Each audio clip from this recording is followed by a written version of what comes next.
Selamat pagi saudara, apa kabar Anda? Kami kembali hadir menjumpai Anda dalam Klik Indonesia Pagi, edisi Jumat 25 Juli 2025. Sejumlah informasi akan segera hadir bersama saya Anggi DJ, dan inilah dua topik utama Klik Indonesia Pagi selengkapnya.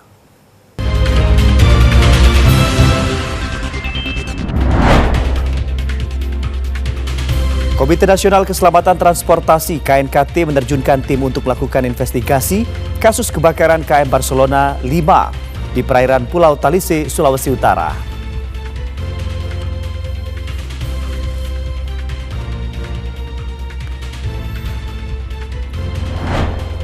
Pengadilan Tipikor Jakarta akan menggelar sidang vonis terdakwa Sekjen PDI Perjuangan Hasto Kristianto dalam sidang dugaan kasus suap pergantian antar waktu anggota DPR RI dan perintangan penyidikan pada hari ini Jumat 25 Juli 2025.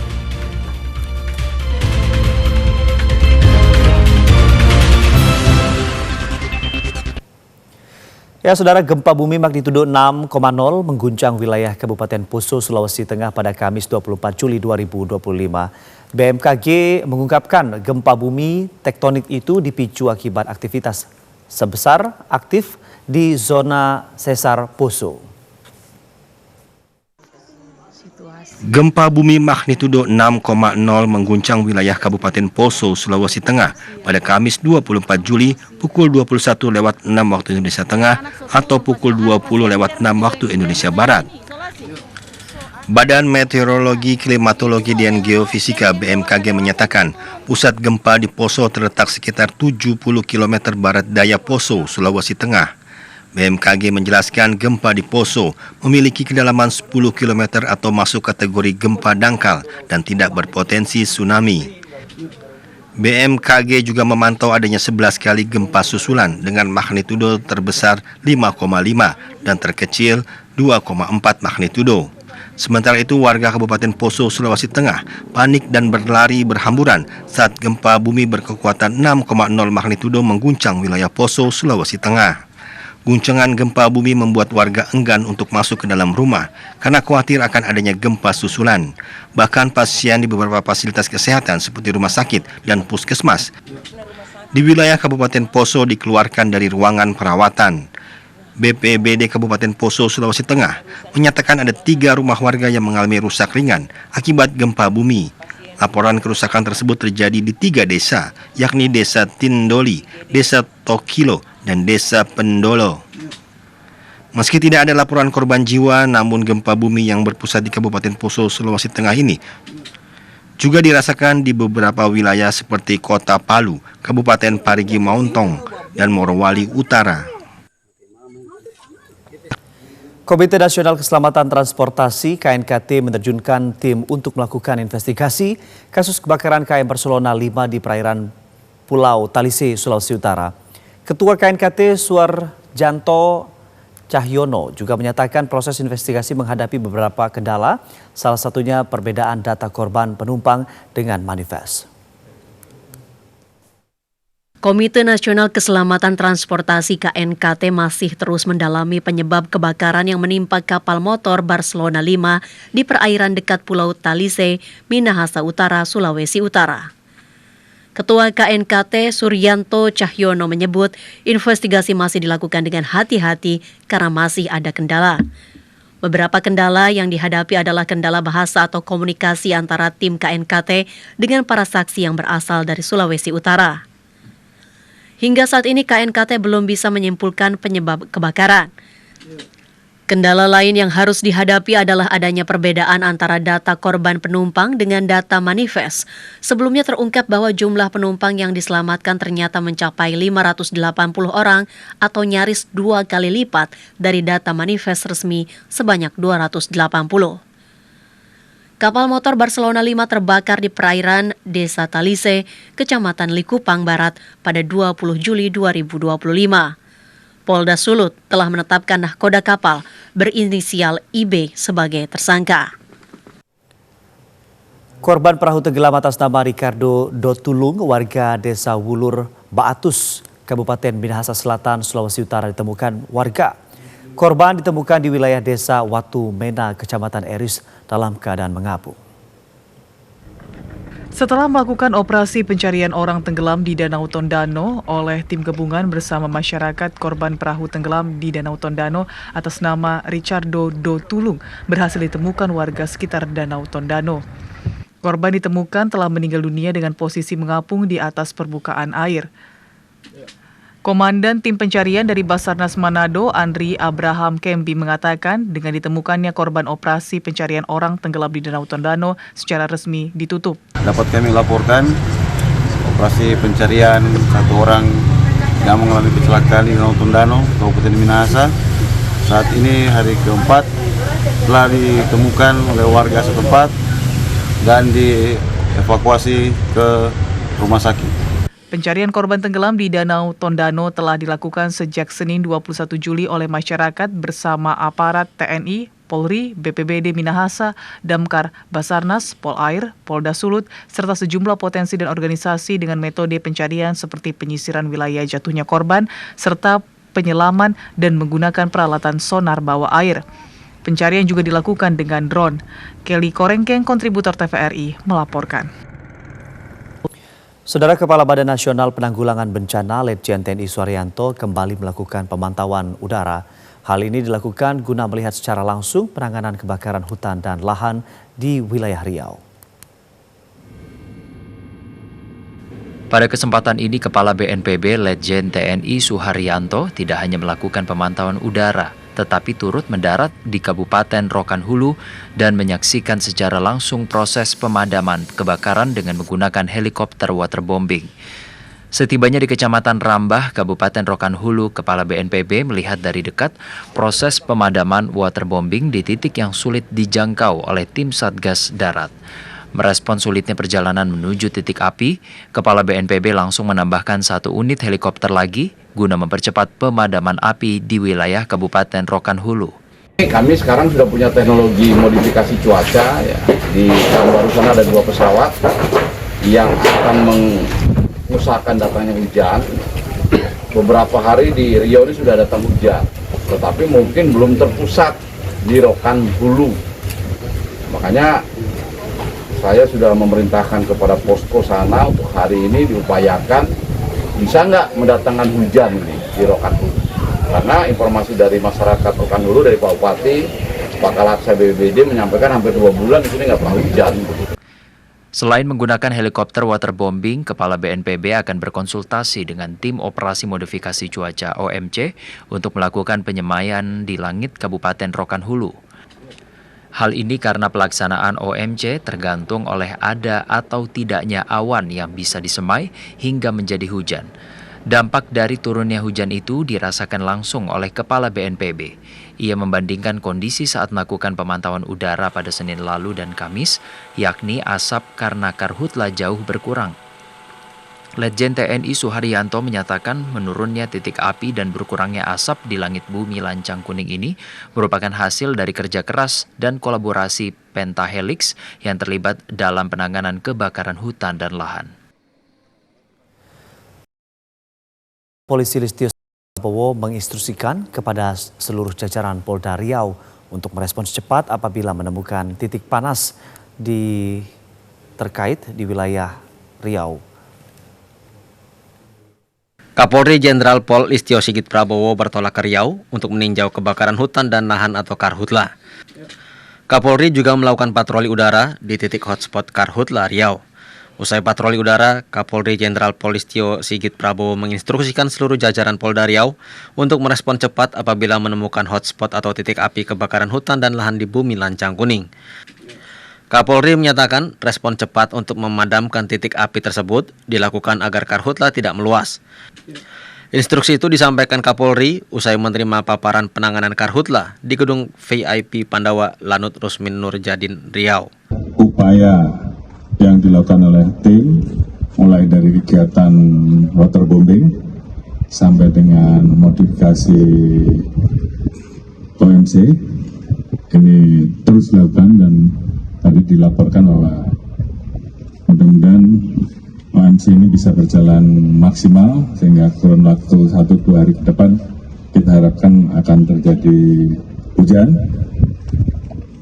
khususnya di titik-titik yang memang menjadi high spot. Kapolri menyebut sudah dilakukan sejumlah upaya dari TNI Polri dan elemen terkait lainnya dalam proses pemadaman api Karhutla. Meski demikian, Kapolri menegaskan pentingnya untuk mencegah adanya titik api atau hotspot tambahan. Hingga saat ini upaya pemadaman kebakaran hutan dan lahan Karhutla di wilayah Kabupaten 50 kota, khususnya di kawasan Lembah Harau, masih terus dilakukan.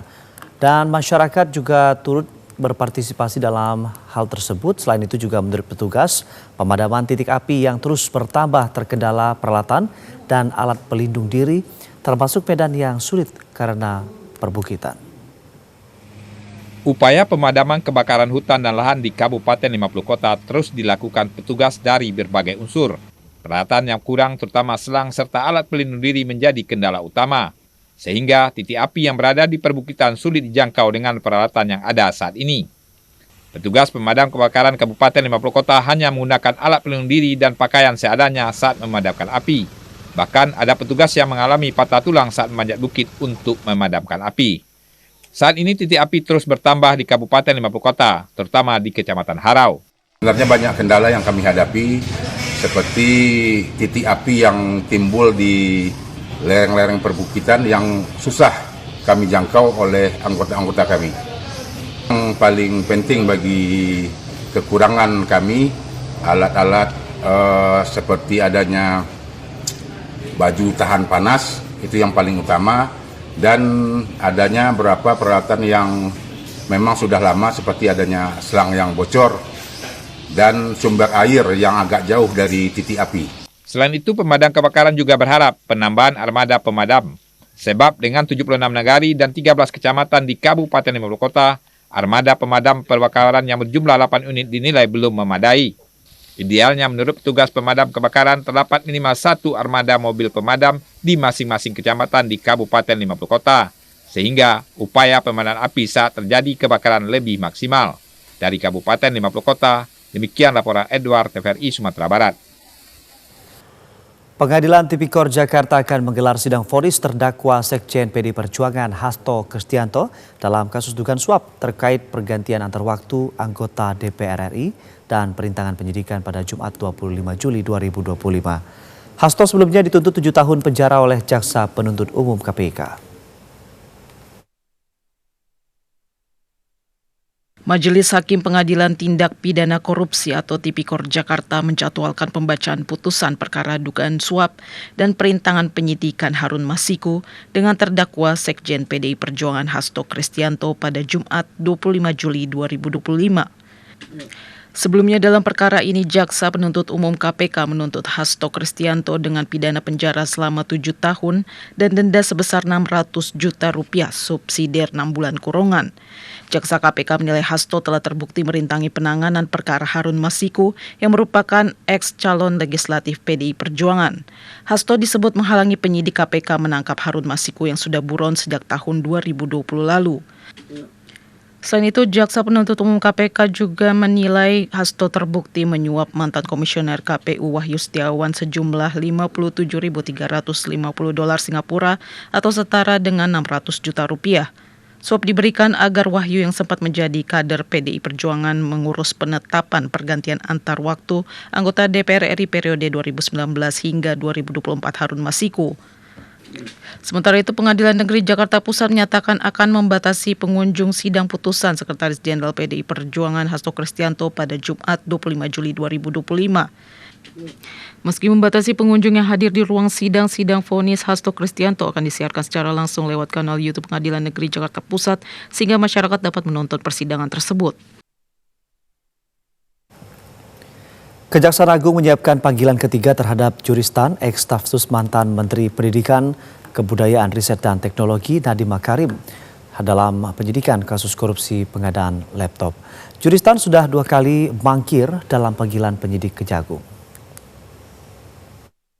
Kejaksaan Agung sedang mempersiapkan pemanggilan ketiga terhadap ex-stafsus Mendikbudristek Nadiem Makarim, Juristan sebagai tersangka dalam kasus dugaan korupsi pengadaan laptop berbasis Chromebook.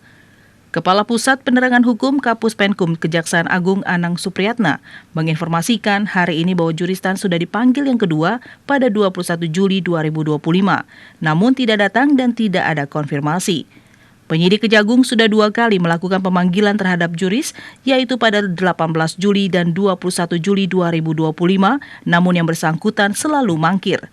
Kejaksaan Agung belum menerbitkan daftar pencarian orang DPO atau Red Notice terhadap Juristan. Kapus Penkum Kejagung menyatakan ada sejumlah hukum acara yang perlu dilalui sebelum proses penjemputan paksa bisa dilakukan. Juristan disebut sedang tidak berada di Indonesia. Pihak imigrasi mencatat bahwa tersangka kasus dugaan korupsi pengadaan laptop di Kemendikbudristek itu terbang ke Singapura pada pertengahan Mei 2025 lalu. PLT Dirjen Imigrasi Yuldi Yusman dalam keterangannya kepada wartawan hari ini menyebutkan yang bersangkutan melewati pemeriksaan imigrasi pada 13 Mei 2025 pukul 15:05 waktu Indonesia Barat melalui Bandara Soekarno-Hatta. Juristan terbang ke luar negeri dari Indonesia menuju Singapura. Kejaksaan Agung telah memeriksa 2 ex-stafsus Mendikbudristek Nadiem Makarim, salah satunya Komisaris Bank Newcomers. Dan Kejagung juga menyebutkan keterangan keduanya penting untuk mendalami peran para tersangka dalam perkara korupsi pengadaan laptop Chromebook. Penyidik Jaksa Agung Muda Tindak Pidana Khusus Jampitsus Kejaksaan Agung kembali memeriksa sejumlah saksi kasus korupsi pengadaan laptop Chromebook dalam program digitalisasi pendidikan Kementerian Pendidikan, Kebudayaan, Riset, dan Teknologi tahun 2019-2022. Kepala Pusat Penerangan Hukum Kejagung Anang Supriyatna membenarkan bahwa 2 di antaranya yang diperiksa adalah mantan stafsus Mendikbudristek Nadiem Makarim, yakni Pramoda Dei Sudarmo dan Muhammad Heikal. Mereka diperiksa pada Rabu kemarin. Kapus Penkum Kejagung saat dikonfirmasi wartawan hari ini tidak menyebutkan secara rinci materi pemeriksaan terhadap Pramoda dan Heikal. Namun ia menyebut keterangan keduanya penting untuk mendalami peran para tersangka dalam perkara ini, khususnya ex-stafsus Mendikbudristek Juristan dan kawan-kawan. Ex-stafsus Mendikbudristek Fiona Handayani sebelumnya telah 3 kali diperiksa penyidik dan dicegah ke luar negeri, namun ia masih berstatus sebagai saksi. Adapun mantan Mendikbudristek Nadiem Makarim telah diperiksa 2 kali oleh penyidik Jampitsus. Pemeriksaan kedua berlangsung selama 9 jam pada Selasa 15 Juli 2025. Sedangkan pemeriksaan pertama dilakukan pada Senin 23 Juni 2025 selama hampir 12 jam dengan total 31 pertanyaan.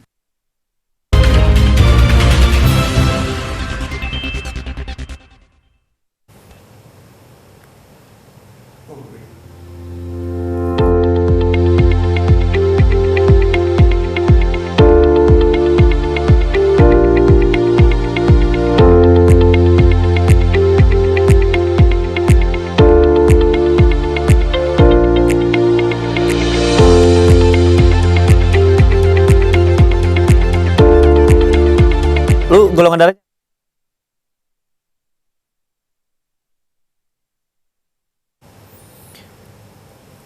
Ya, saudara, usai jeda kami akan kembali dengan sejumlah informasi penting lainnya. Tetaplah di Klik Indonesia Pagi.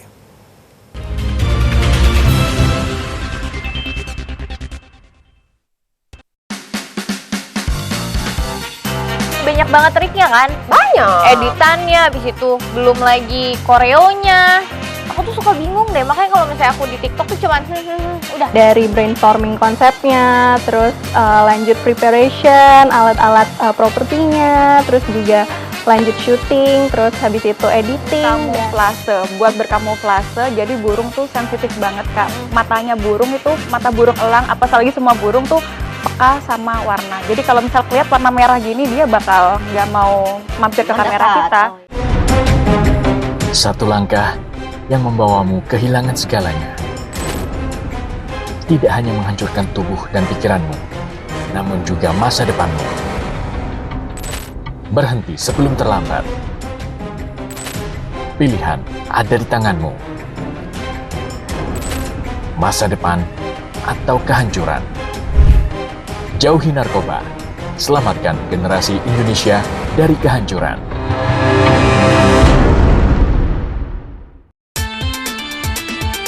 pertandingan bulu tangkis paling bergengsi sejagat raya, BWF Series 2025. Saksikan aksi luar biasa para pebulu tangkis berebut supremasi dunia.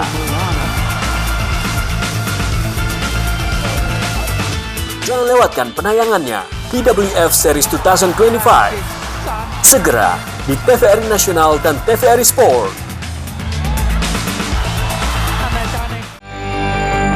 Kau memang manis dan suka menangis, rambutmu tipis senyummu jerih. Sebuah kecelakaan menimpa Lara yang membuatnya ada di titik terendah hidupnya. Rido dan temannya memutuskan untuk membantu dan menghibur Lara. Dengan kepergian ibunya, apakah Lara dapat kembali menjalani harinya? Cerita tentang kita setiap Jumat pukul 22.30 waktu Indonesia Barat. Selamat pagi, terima kasih Anda kembali bersama kami. Pemerintah Indonesia dan Amerika Serikat telah sepakat untuk menyusun protokol keamanan dalam menjaga data pribadi warga negara Indonesia yang melintas antar negara atau cross border. Dan kesepakatan ini menjadi bagian penting dari kerangka kerjasama bilateral antara kedua negara di bidang ekonomi digital. Terkait pengumuman tarif resiprokal, Menteri Koordinator Bidang Perekonomian Erlangga Hartarto menyatakan bahwa pemerintah Indonesia dan Amerika Serikat sepakat untuk menyusun protokol keamanan dalam menjaga data pribadi warga negara Indonesia. Isu kesanggupan Indonesia menukarkan data pribadi warganya ke Amerika Serikat ini muncul dalam Agreement on Reciprocal Trade yang dirilis Gedung Putih pada 22 Juli 2025. Presiden Amerika Serikat Donald Trump menegaskan penurunan tarif resiprokal 32% menjadi 19% harus ditukar dengan akses data pribadi warga negara Indonesia. Saat ini protokol sudah difinalisasi agar memiliki pijakan hukum yang sah, aman, dan terukur, serta akan disesuaikan dengan Undang-Undang Nomor 27 Tahun 2022 tentang perlindungan data pribadi.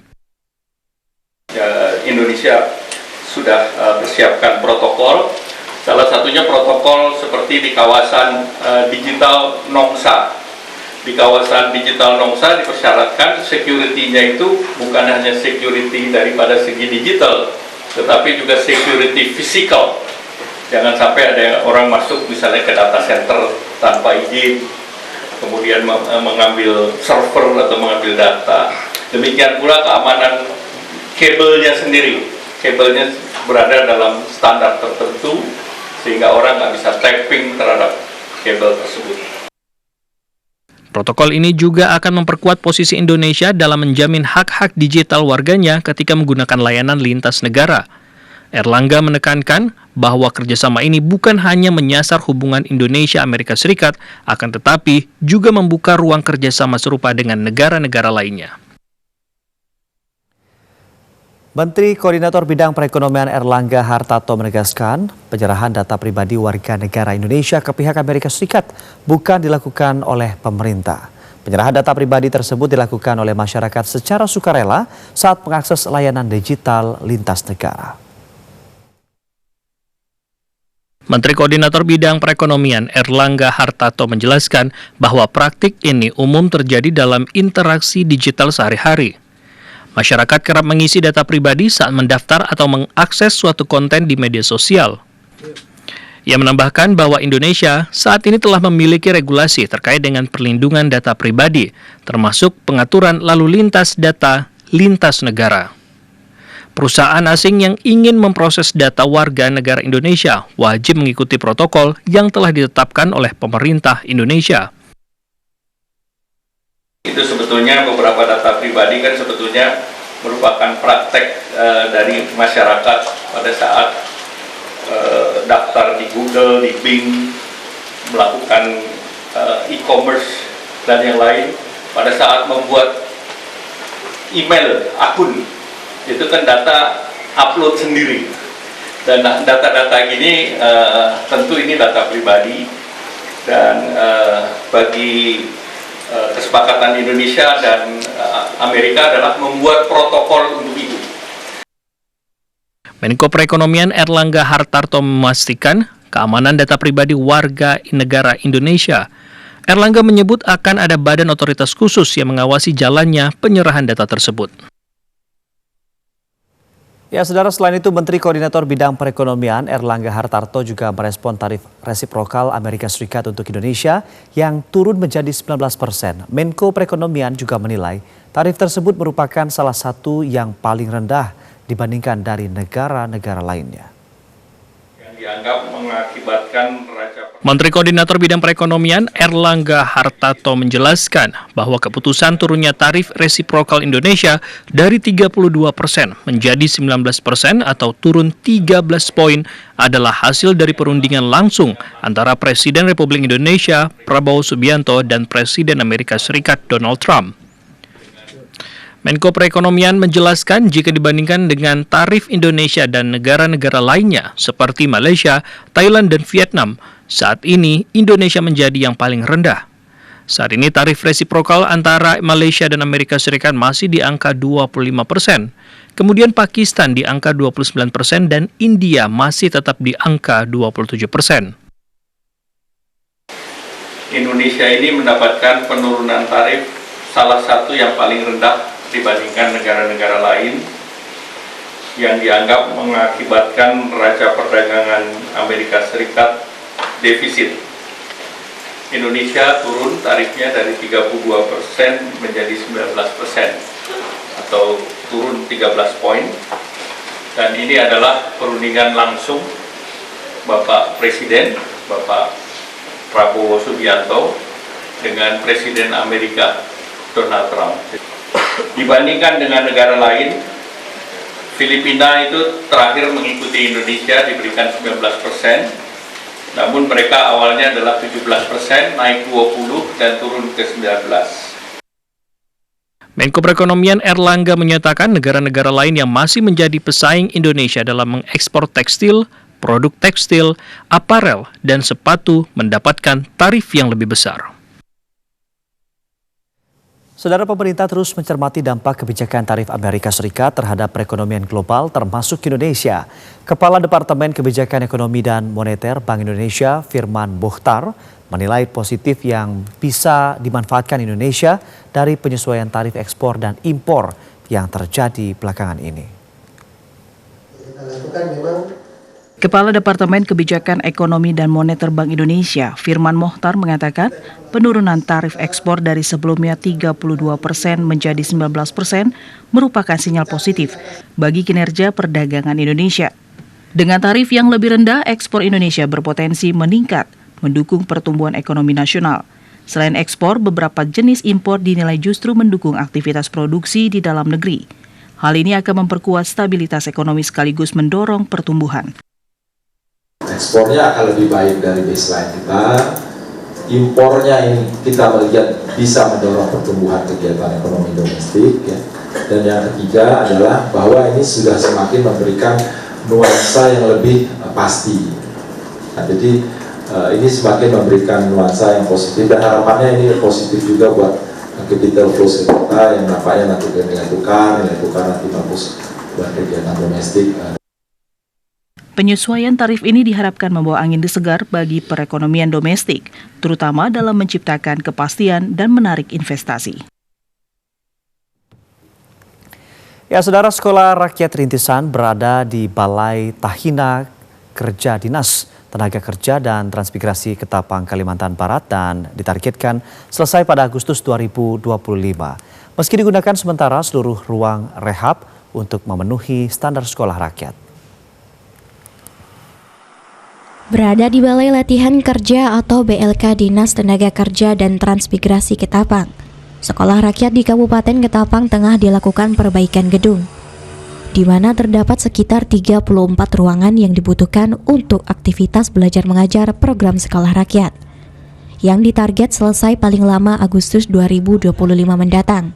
PLT Kepala Disnaker Trans Ketapang Mariadi Asmui mengatakan, DLK ditunjuk Kementerian memfasilitasi tempat sekolah rakyat rintisan yang saat ini tengah revitalisasi gedung atau ruangan yang dibutuhkan.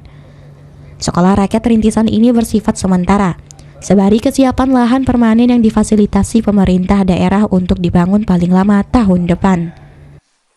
Kemudian menjadi salah satu sekolah rakyat rintisan yang diberi selama 1 tahun untuk program sekolah rakyat. Sejak 2-3 kali yang lalu kita sudah mulai mengerjakan ini rehab, baik asrama untuk anak-anak kita nanti, kemudian ruang belajar, ruang guru, dan semuanya dimasukkan untuk selama 1 tahun. Kita bersyukur pertama program itu hadir di tempat kita, yang kedua dengan kondisi ini paling tidak bangunan gedung BLK yang lumayan tua ini diperbaiki. PLTK Disnaker Trans Ketapang dengan benahi kembali DLK ini. Jika program sekolah rintisan berakhir, bangunan yang berdiri tahun 1986 itu akan dioptimalkan sesuai fungsinya untuk memberikan pelatihan kerja untuk masyarakat Kabupaten Ketapang. Pemerintah Provinsi Papua Selatan mencatat sebanyak 690 koperasi desa merah putih telah terbentuk dan tersebar di seluruh kelurahan pada 4 kabupaten di wilayah Papua Selatan. Pembentukan koperasi ini menjadi bagian dari upaya nasional dalam memperkuat ekonomi desa dan meningkatkan kesejahteraan masyarakat. Kepala Dinas Koperasi, Perdagangan dan Usaha Mikro Kecil Menengah Papua Selatan, Laurentius Waimu menjelaskan bahwa program pembentukan koperasi Desa Merah Putih pada tahun 2025 menunjukkan perkembangan signifikan di seluruh kabupaten. Di Kabupaten Asmat tercatat 224 kabupaten masuk dalam program ini.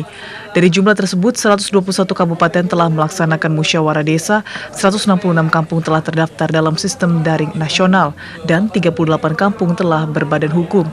Selanjutnya di Kabupaten Bovendigul, dari 112 kampung yang terdata, 105 kampung telah melaksanakan musdes dan 14 kampung telah berbadan hukum. Sementara di Kabupaten Mapi, dari 164 kampung dan kelurahan, 67 kampung telah menyelesaikan proses musdes, 16 kampung terdaftar secara daring, dan 3 kampung telah berbadan hukum. Adapun di Kabupaten Merauke, dari total 179 kampung, 177 kampung telah melaksanakan musdes, 65 kampung telah masuk dalam website, dan 13 kampung telah memiliki status berbadan hukum.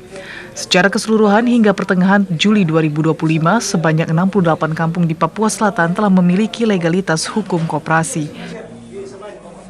Yang sudah musdes sebanyak 121 kampung. Yang sudah masuk dalam website sebanyak 166 kampung. Yang sudah berbadan hukum sebanyak 38 kampung. Untuk Kabupaten Bovendigul sebanyak 112 kampung. Yang sudah masuk dalam musdes sebanyak 105 kampung. Koperasi desa ini diharapkan mampu memberikan dampak nyata dalam menciptakan lapangan kerja, meningkatkan pendapatan, serta memperkuat ketahanan ekonomi di tingkat kampung. Amin Rosyida, TVRI Papua, melaporkan. Organisasi Wanita Filantropi Indonesia mengadakan pagelaran seni budaya dengan tema WFI Berkarya untuk Nusantara yang diselenggarakan di Manhattan Hotel pada Kamis siang. Selain itu, Menteri Kebudayaan Fadlizon juga turut hadir dan mengapresiasi pagelaran yang diinisiasi WFI yang peduli dalam nilai kebudayaan Indonesia. CEO Serikat Koperasi Indonesia Arthur Ibrahim memastikan letak dan kondisi lahan yang diajukan yayasan setempat untuk dijadikan dapur makan bergizi gratis. Arthur mengingatkan kepada yayasan dan koperasi Perinda atau Persatuan Relawan Indonesia serta masyarakat yang mengajukan lahan untuk dijadikan dapur makan bergizi gratis untuk menyesuaikan kondisi lahan yang selaras dengan ketentuan Badan Gizi Nasional mulai dari luas lahan dan topografi serta akses jalan raya. Hal ini dimaksudkan untuk mempermudah pembangunan dapur. Jadi di sini kita ingin bangun dapur mandiri milik yayasan masyarakat. Jadi lahan itu harus standar BGN luas 800 meter dengan nanti kita bangun luas bangunan itu 400 meter. Ini posisinya bagus nih karena di sini banyak sekolah, katanya sekitar 8.000 lebih, makanya jalannya itu muka belakang nih. Ini sangat bagus nih status. Selain itu, Kepala Madrasah Aliyah Negeri 4 Bogor, Deden, yang juga pemilik lahan sekaligus mengajukan lahan miliknya untuk dijadikan lokasi dapur makan bergizi gratis. Saya berharap dan memohon kepada pihak tertentu dan pihak terkait bisa untuk membantu dan merealisasikan untuk pembangunan MBG di daerah ini, khususnya dari Kampung Padurenan, Desa Ciberayut, Kecamatan Cigombong, Kabupaten Bogor, Provinsi Jawa Barat, Dan ini sangat ditunggu-tunggu oleh siswa-siswi dari sekolah-sekolah yang ada di lingkungan Kecamatan Cigombong. Mudah-mudahan dengan adanya dapur MBG ini, penyediaan akan kebutuhan gizi bagi anak sekolah dapat terpenuhi ya dengan baik. Terima kasih. Dalam kunjungan juga hadir mendampingi tokoh masyarakat setempat Darojeh dan Alex Bardan yang juga menyampaikan bahwa program makan bergizi gratis di Cigombong sangat dinantikan oleh masyarakat setempat. Ya saudara, kami memohon maaf, informasi yang baru saja Anda saksikan adalah terkait Serikat Koperasi Indonesia tinjau lahan untuk dapur MBG. Kita beralih ke informasi lainnya. Organisasi Wanita Filantropi Indonesia mengadakan pagelaran seni budaya dengan tema WFI Berkarya untuk Nusantara yang diselenggarakan di Manhattan Hotel pada Kamis siang. Menteri Kebudayaan Fadlizon mengapresiasi pagelaran seni budaya yang diinisiasi Organisasi Wanita Filantropi Indonesia yang peduli terhadap masalah sosial, kemanusiaan, dan budaya Indonesia. Fadlizon berharap ke depannya banyak organisasi-organisasi serupa yang peduli dalam kebudayaan Indonesia. Apresiasi penghargaan yang setinggi-tingginya kepada Wanita Filantropi Indonesia, sebuah organisasi wanita yang punya kepedulian terhadap sesama, baik itu di bidang sosial, di bidang budaya. Nah, kali ini adalah di bidang budaya ya, dengan Unijazz yang sebagai ketua umum. Kita berharap WF ini semakin berkembang ke seluruh Indonesia dan ada kepedulian terhadap sosial budaya tadi. Ketua Wanita Filantropi Indonesia, Jess Tanjung, menjelaskan pagelaran seni budaya dengan tema WFI Berkarya untuk Nusantara bertujuan untuk menjadikan panggung ekspresi bagi ke-80 anggota WFI dan memperkuat identitas budaya-budaya di Indonesia. Seperti ya Bapak Fadlizon tadi sampaikan gitu. Semoga WFI ini kan singkatan dari Wanita Filantropi Indonesia. Semoga makin banyak filantropi tumbuh di Indonesia mengikuti WFI.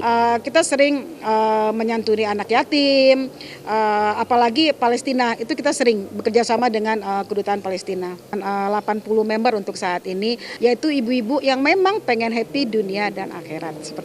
Selain menggelar pagelaran seni budaya Indonesia, Jess Tanjung juga menjelaskan bahwa pihaknya telah menggelar aksi sosial hingga bantuan ke Palestina. Komisi Informasi Pusat KIP RI mendorong penguatan dalam keterbukaan informasi publik. Hal ini menyoroti pentingnya keterbukaan informasi publik dalam mendorong tata kelola badan publik yang transparan, akuntabel, dan inklusif.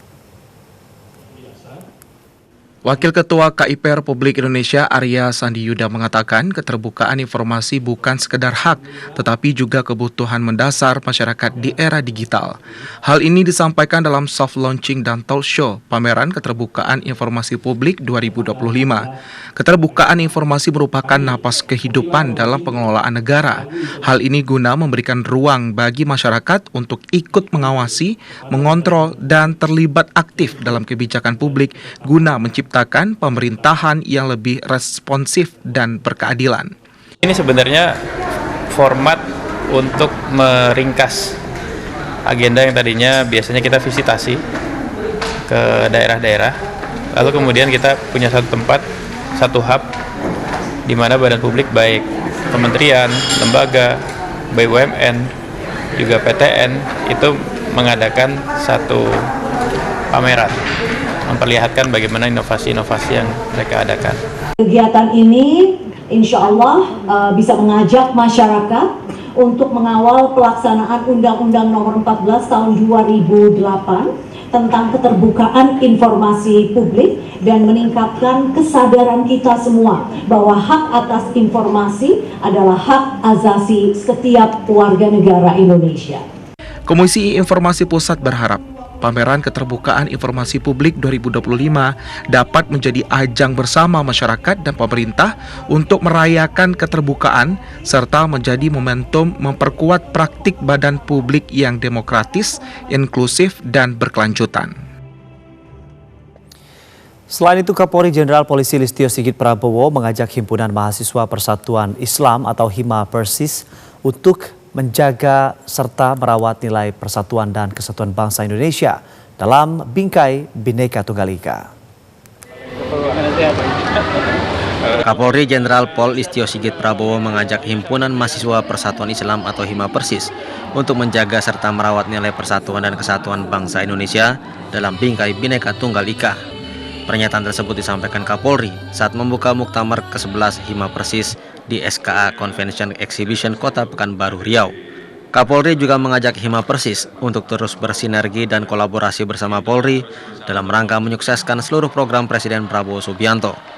Kapolri menyebut HIMA Persis harus mempersiapkan diri menjadi sumber daya manusia atau SDM yang unggul, berdaya saing dan berkarakter, sehingga dapat meningkatkan kompetensi dan kualitas diri. Di sisi lain, Kapolri menekankan HIMA Persis harus bisa menebar manfaat bagi umat dan bangsa, serta menjadi solusi dalam menjawab segala bentuk tantangan dan permasalahan yang ada. Pakar Hukum Tata Negara sekaligus Ketua Mahkamah Konstitusi MK periode 2008-2013, Profesor Mahfud MD mengaku kena tuding dan semprot imbas dari keputusan MK nomor 135 tahun 2024 yang meminta pemilu nasional dan daerah dipisah.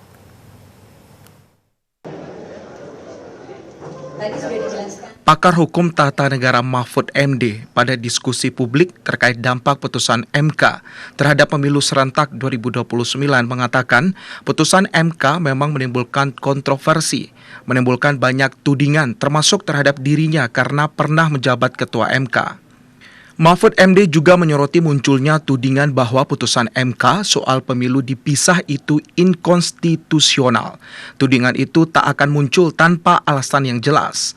Mahfud MD mencontohkan jabatan yang 5 tahun tiba-tiba diperpanjang dan sedangkan yang boleh memperpanjang jabatan itu hanya konstitusi itu sendiri. MK sudah membuat putusan yang menurut banyak orang, termasuk menurut saya, itu sudah terlalu jauh masuk ke soal-soal teknis yang sebenarnya bukan ranahnya, tidak tepat menjadi ranahnya dan tidak konsisten. Tetapi karena putusan MK itu mengikat, maka harus dilakukan rekayasa konstitusional. Artinya diatur sedemikian rupa agar putusan itu dilaksanakan tapi tidak melanggar konstitusi. Kita tetap menghormati apapun putusan mahkamah.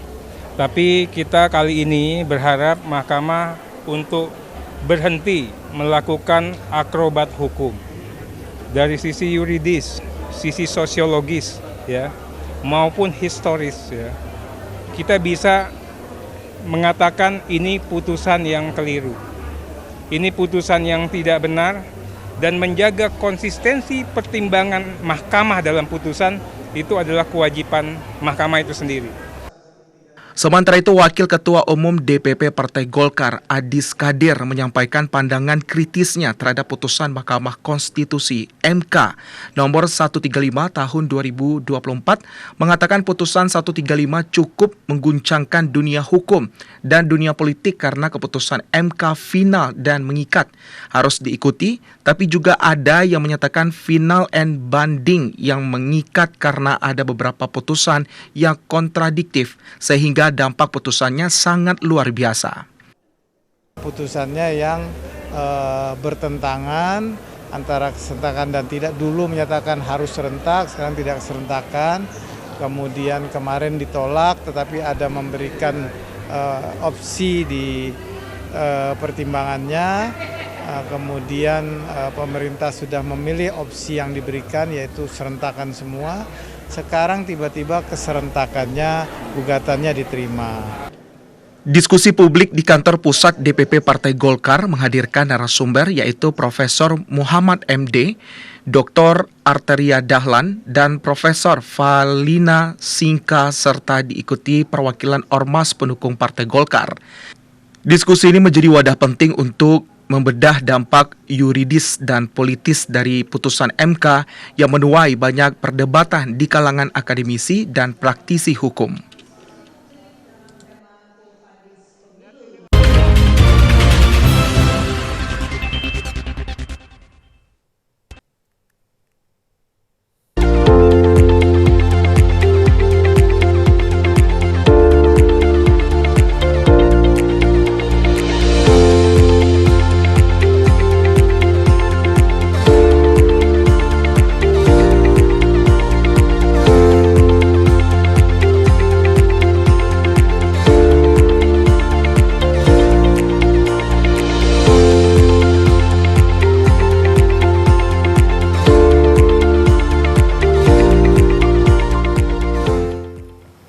Usai jeda kami akan kembali dengan informasi penting lainnya. Tetaplah di Klik Indonesia Pagi selengkapnya.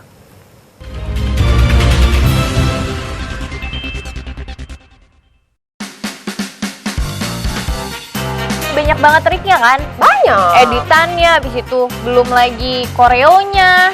Aku tuh suka bingung deh, makanya kalau misalnya aku di TikTok tuh cuman udah. Dari brainstorming konsepnya, terus lanjut preparation, alat-alat propertinya, terus juga lanjut syuting, terus habis itu editing. Kamuflase, buat berkamuflase, jadi burung tuh sensitif banget Kak. Matanya burung itu, mata burung elang, apalagi semua burung tuh peka sama warna. Jadi kalau misal lihat warna merah gini, dia bakal nggak mau mampir ke kamera. Kalian mau sekolah? Mau, Bu. Yang lebih baik.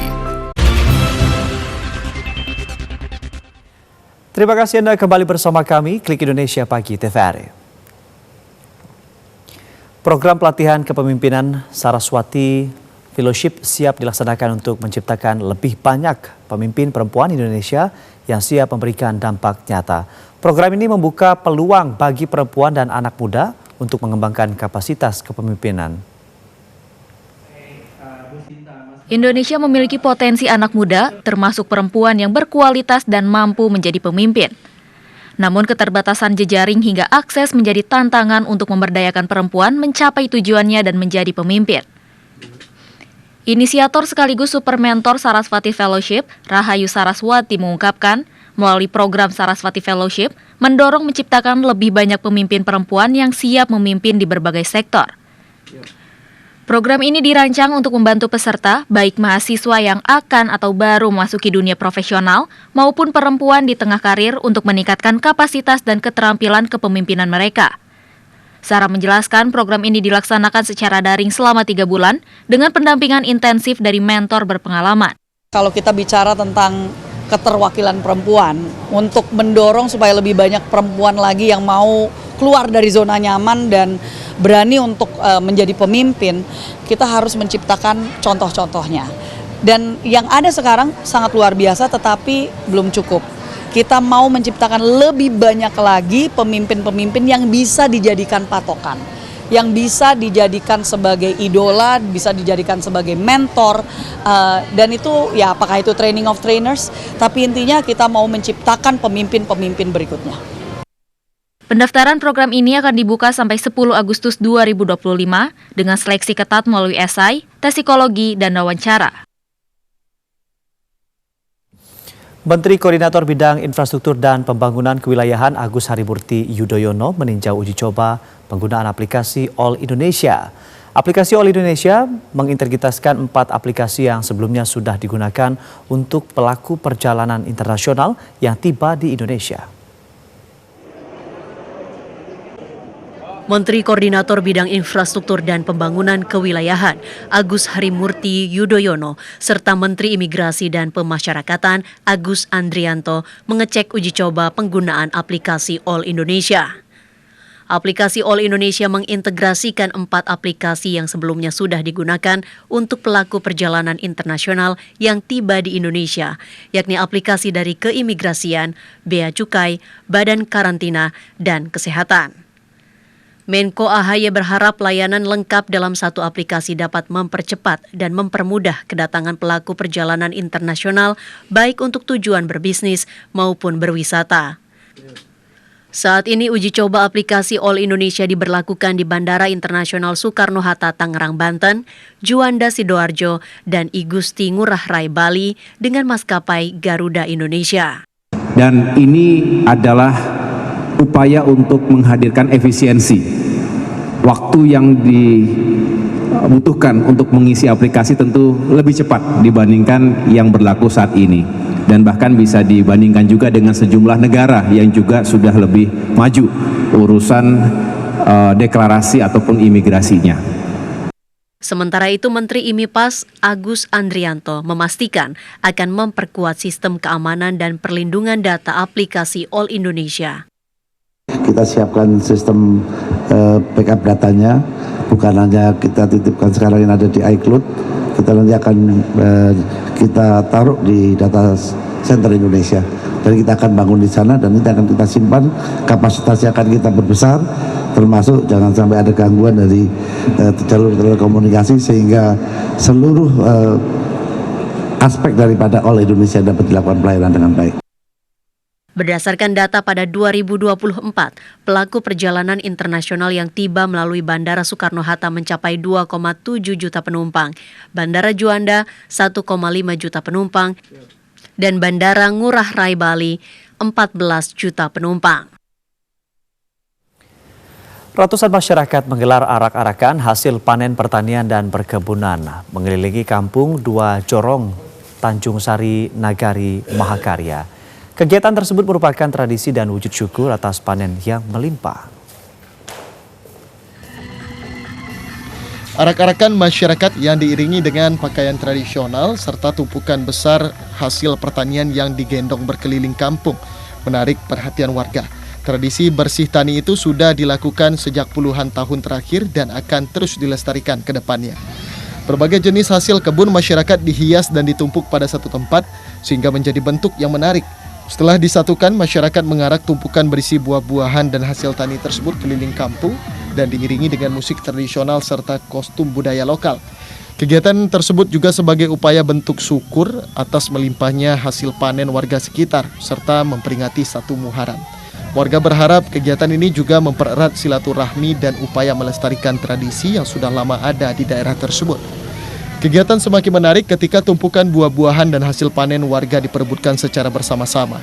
Meski berdesakan, kegiatan tersebut menjadi tradisi yang menarik, bahkan beberapa di antara masyarakat langsung memakan buah-buahan tersebut atau mengolah hasil panen untuk menjadi masakan di rumah. Jadi pawai Gunungan Tani ini menunjukkan simbol keberhasilan petani-petani kita, baik warga kita yang bertani padi, jagung, kelapa sawit, dan sayuran. Inilah yang kita bawa ke sini. Itu Om yang berkesan, ditunggu oleh para masyarakat. Begitu sampai gunungan itu direbutkan.